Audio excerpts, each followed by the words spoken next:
ನಮಸ್ಕಾರ ಎಲ್ಲರಿಗೂ. ಇವತ್ತಿನ ವಿಶೇಷತೆ ಏನಂದ್ರೆ, ಹೇಗೆ ನೀವು ಸ್ಮೋಕ್ ಮಾಡೋ ಅಮೌಂಟ್ನ ಇನ್ವೆಸ್ಟ್ಮೆಂಟ್ ಮಾಡಿದ್ರೆ ಸ್ಟಾಕಲ್ಲಿ ಹೇಗೆ ನೀವು ಕ್ರೋರ್ನ ಅರ್ನ್ ಮಾಡ್ಬೋದು ಅಂತ. ಮೊದಲಿಗೆ ಡಿಸ್ಕ್ಲೇಮರ್ ಕೊಡೋಕೆ ಹೋಗ್ತೀನಿ. ನಾನು ಯಾವುದೇ ಸ್ಟಾಕ್ನ ರೆಕಮೆಂಡ್ ಮಾಡ್ತಿಲ್ಲ, ಜಸ್ಟ್ ಫಾರ್ ಇನ್ಫಾರ್ಮೇಶನ್ ಪರ್ಪಸ್ ಹೇಳ್ತಾ ಇದ್ದೀನಿ. ಈಗ ವಿಷಯಕ್ಕೆ ಬರೋದಾದ್ರೆ, ನೀವು ಇನ್ನೂ ಇನ್ವೆಸ್ಟ್ಮೆಂಟ್ ಶುರು ಮಾಡಿಲ್ಲ ಅಂದ್ರೆ ಸ್ಟಾಕಲ್ಲಿ ದಯವಿಟ್ಟು ಶುರು ಮಾಡಿ. ಇದು ಗೋಲ್ಡನ್ ಟೈಮ್ ಇನ್ವೆಸ್ಟ್ಮೆಂಟ್ ಮಾಡೋಕ್ಕೆ. ನೀವು ಈಗ ಸುಮ್ಮನೆ ಒಂದು ವಿಷಯ ತಿಳ್ಕೊಳಕ್ ಹೋದ್ರೆ, ನಿಮಗೆ ಗೊತ್ತಿರೋ ಸ್ಟಾಕ್ಸ್ ಯಾವ್ದಾದ್ರೆ BHEL ಶೇರ್ ಪ್ರೈಸ್ ನೋಡಿ. ಸ್ಟಾರ್ಟಿಂಗು ಶೇರ್ ಓಕೆ, 1 ಇಯರ್ಗೆ ಎಷ್ಟು ಪ್ರಾಫಿಟ್ ಬಂದಿದೆ ನೋಡ್ಕೊಳ್ಳಿ, 281%. ಓಕೆ, ನೆಕ್ಸ್ಟ್ ಬಂದು IRCTC. ನೀವು ಸುಮ್ಮನೆ ನೋಡಿ 1 ಇಯರ್ಗೆ ಎಷ್ಟು ಪ್ರಾಫಿಟ್ ಇದೆ, 80% ಇದೆ. ಓಕೆ, ಇದನ್ನ ಒಂದು ಅವರೇಜ್ ಮಾಡಿ ನಾವು ನೆಕ್ಸ್ಟ್ ನೀವು ಹೆಂಗೆ ಕ್ರೋರ್ ಮಾಡ್ಬೋದು. ನೀವು ಜಸ್ಟ್ ನೀವು ಬ್ಯಾಡ್ ಹ್ಯಾಬಿಟ್ಸ್ ಅದ ಸ್ಮೋಕಿಂಗ್ ಇಂದ ಬರೋ ಅಮೌಂಟ್ನ ಇನ್ವೆಸ್ಟ್ಮೆಂಟ್ ಮಾಡಿದ್ರೆ ಹೇಗೆ ನೀವು ಕ್ರೋರ್ ಅರ್ನ್ ಮಾಡ್ಬೋದು ಅನ್ನೋದಾದ್ರೆ, ಜಸ್ಟ್ ಕ್ಯಾಲ್ಕುಲೇಟರ್ಲಿ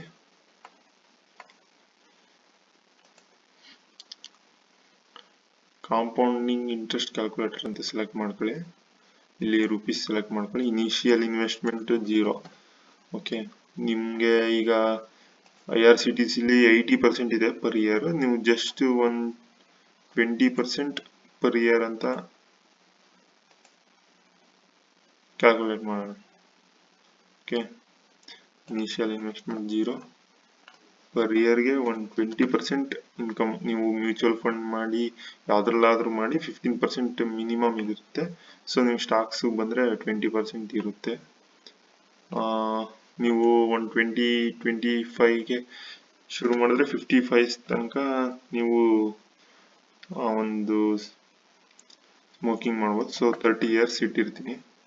ಓಕೆ, ನೀವು ದಿನಕ್ಕೆ ಒಂದು 2 ಸಿಗರೇಟ್ ಅಂದ್ರೆ 20-20-40, ಜಸ್ಟ್ 1 ಟೀ ಆಡ್ ಮಾಡಿ ಒಂದು ಸೈಡ್ಸ್. ಸೊ ದಿನಕ್ಕೆ 50 ಅಂದ್ರೆ ಒಂದು ಮಂತ್ಲಿ 1500 rupees ಇನ್ವೆಸ್ಟ್ಮೆಂಟ್ ಮಾಡ್ತೀರಾ ಅಂತ ಅನ್ಕೊಳ್ಳಿ.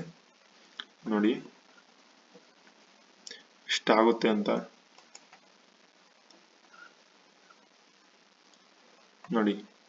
3,39,26,750 rupees ಆಗುತ್ತೆ 30 ಇಯರ್ಸ್ಗೆ.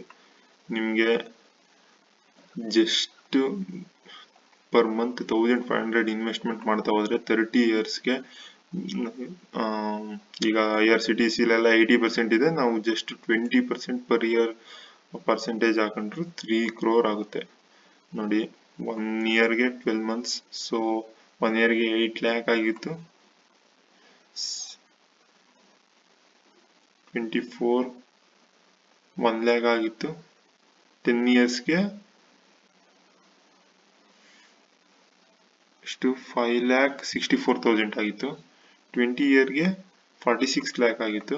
ನಿಮಗೆ 30 ಇಯರ್ಸ್ಗೆ ಬಂದು 3 crore ಆಗಿದೆ. ನಿಮಗೆ ಆಲ್ಮೋಸ್ಟ್ 25 ಇಯರ್ಸ್ಗೆ 1 crore, 24 ಇಯರ್ಸ್ಗೆ 1 crore ಆಗಿರುತ್ತೆ. ಆಮೇಲೆ ಅಗೇನ್ ಆಫ್ಟರ್ 5 ಇಯರ್ಸ್ಗೆ 3 crore ಆಗಿರುತ್ತೆ.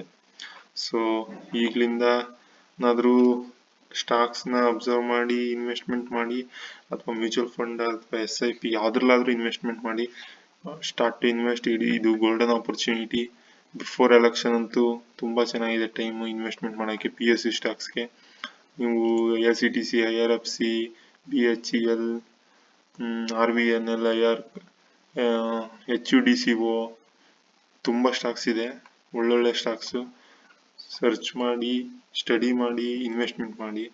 ಜಸ್ಟ್ 20% ರಿಟರ್ನ್ ಬಂದ್ರೆ ಇಷ್ಟು ಅಂದ್ರೆ, ನೀವು ಮಲ್ಟಿಪಲ್ ಇಂಟ್ರೆಸ್ಟ್ ರೇಟ್ ಹಾಕಿದ್ರೆ 80% ಎಲ್ಲ ಹಾಕಿದ್ರೆ ಅಮೌಂಟ್ಸ್ನ ಕೌಂಟ್ ಮಾಡೋದು ಕಷ್ಟ, ಅಷ್ಟು ರಿಟರ್ನ್ಸ್ ಇರುತ್ತೆ.